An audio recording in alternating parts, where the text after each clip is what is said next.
और श्राद्ध पक्ष में मेरी जीजियों से निवेदन है, मेरी बेटियों से, मेरी माताओं से, अगर तुम्हारे घर में 25 साल तक भी औलाद नहीं हुई, 20 साल हो गए, 25 साल हो गए, 30 साल हो गए, 28 साल हो गए, 15 साल भी हो गए, 10 साल भी हो गए और संतान का सुख नहीं है, तो श्राद्ध पक्ष में प्रतिदिन अपना जो पानी का हंडा होता है, परिंडा होता है, जहां पर पीने का पानी भरते हैं, मटका, गगरा, जो भी भर कर रखते हो रसोई घर के अंदर पीने का, उस पानी के भरे हुए हंडे के पास में पितरों का स्थान होता है। वो पितरों के स्थान के पास में कटोरी में थोड़ा सा दूध रखिए, एक बेलपत्र रखिए, और वो बेलपत्र और दूध को तो 16 दिन एक प्रयास करें।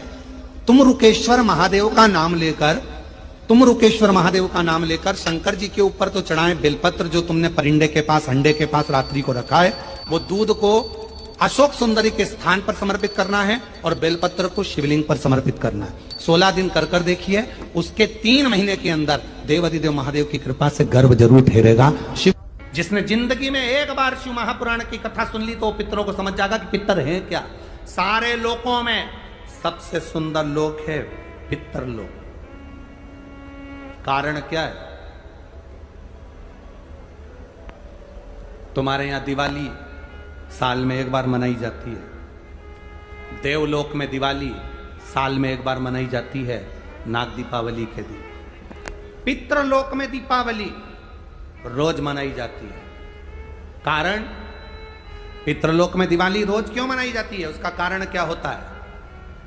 लक्ष्मी जी ने नारायण से पूछा, ब्रह्माणी ने ब्रह्मा जी से पूछा, इंद्राणी ने इंद्र से पूछा, एक बात बताओ, तुम दिन भर वैकुंठ में नहीं रहते हो नारायण, आप कहां चले जाते हो?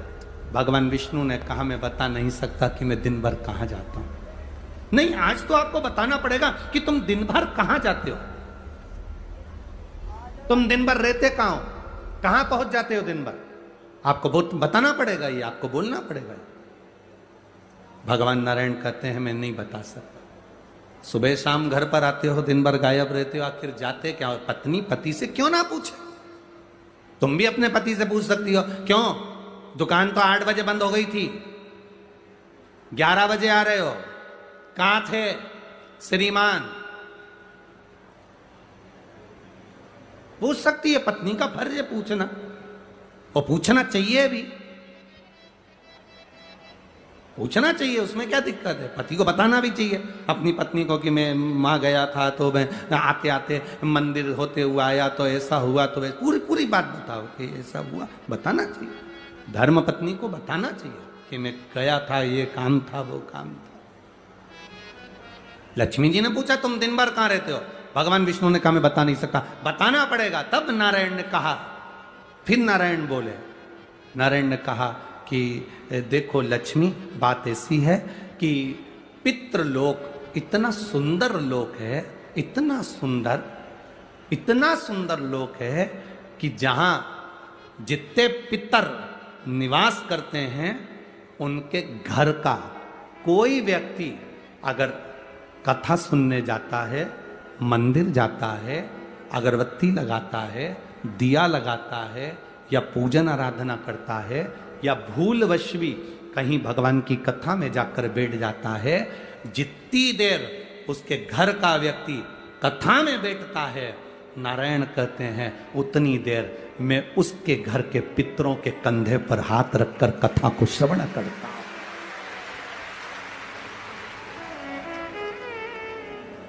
पितृलोक इतना सुंदर है। और पितृलोक के जो स्वामी है, आर्यमा स्वामी, वो पितृलोक के जो स्वामी है वो भी बड़े सुंदर है। और पितृलोक के जो स्वामी है बड़े सुंदर, और पितृलोक के स्वामी जिस पर बैठते हैं, काय पर बैठते हैं? कौवे पर। वो भी बड़ा सुंदर, अति सुंदर। अरे गुरुजी कहां की बात कह रहे हो? सबसे सुंदर पक्षी तो मोर है, राष्ट्रीय पक्षी में भी उसको कहा सबसे सुंदर पक्षी तो मोर है, और आप कह रहे हो कि दुनिया का सबसे सुंदर पक्षी कौवा है। अरे भाई, जिसने कथा नहीं सुनी उसको लगता है कि दुनिया का सबसे सुंदर पक्षी मोर है, पर अगर शास्त्र को उठाकर देखोगे तो दुनिया का सबसे सुंदर पक्षी कौवा था। पहले नंबर पर सफेद, सुंदर, अति सुंदर कौवे के आगे कोई पक्षी नहीं था। वो तो ब्रह्मा जी ने पृथ्वी पर यज्ञ करा, और पृथ्वी पर जब यज्ञ करना चाहा ब्रह्मा जी ने, तो उस समय पर ब्रह्मा जी ने कहा मुझे इस पृथ्वी पर यज्ञ करना है, इस जमीन को लीपने के लिए अमृत की जरूरत है। जैसे अपन गाय का गोबर लीपने के लिए लाते हैं, वैसे ब्रह्मा जी ने कहा इसको लीपने के लिए अमृत चाहिए। अमृत कौन लेकर आएगा? कोई आगे नहीं आया। तब ब्रह्मा जी ने कौवे को बुलाया, ए कौवा, तुम अमृत लेकर आओ, क्योंकि तुम्हारी दृष्टि बड़ी प्रबल है, तुम अमृत को ढूंढ कर ला सकते हो। कौवा, अमृत तो लाना, पर झूठा मत करना। अमृत को लेकर आना, मुझे बताना कहां रखा है, तो मैं लेने चले जाऊंगा। कौवे ने कहा जो आज्ञा ब्रह्मदेव। कौवा आर्यमा स्वामी को नमन करा, प्रभु ब्रह्मा जी का काम है, मुझे जाना पड़ेगा। कौवा बड़ा सुंदर था, बुद्धिमान था, तो कौवे को भेज दिया। इसलिए रामचरितमानस में काकभसुंडी की कथा बार बार आती है। गरुण और कौवे की कथा आ रही है।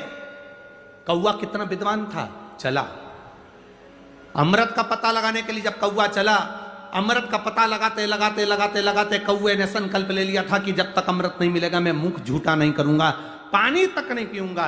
भूखा प्यासा कौवा दौड़ता रहा।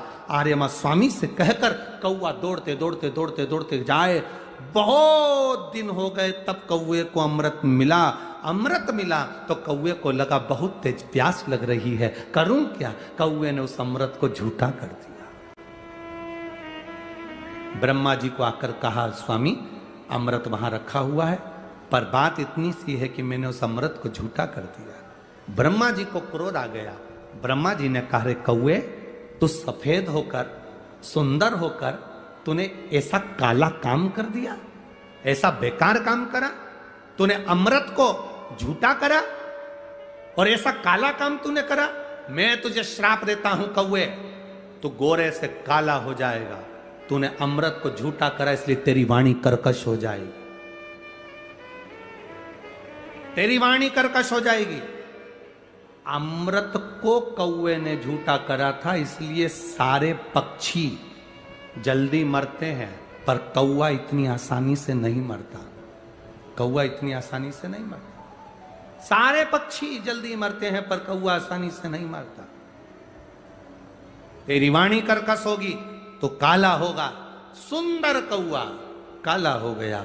आर्यमा स्वामी ने देखा कि मेरा कौवा, मैं जिस पर बैठता हूं, ये काला हो गया। आर्यमा स्वामी ने ब्रह्मा जी से कहा, आप क्या चाहते थे? ब्रह्मा जी कहते हैं, मुझे यज्ञ करना था, जमीन को लीपना था, कौवे ने अमृत झूठा कर दिया। क्यों चिंता करते हो? अमृत तो अमृत है, कोई झूठा भी कर देगा तो अमृत की शान कहां घट जाएगी? अमृत की क्या शान घटना? आर्यमा स्वामी ने कौवे से कहा, तू चिंता मत कर। आर्यमा स्वामी बोले, कौवे तू चिंता मत कर, आज मैं तुझको एक कार्य देता हूं।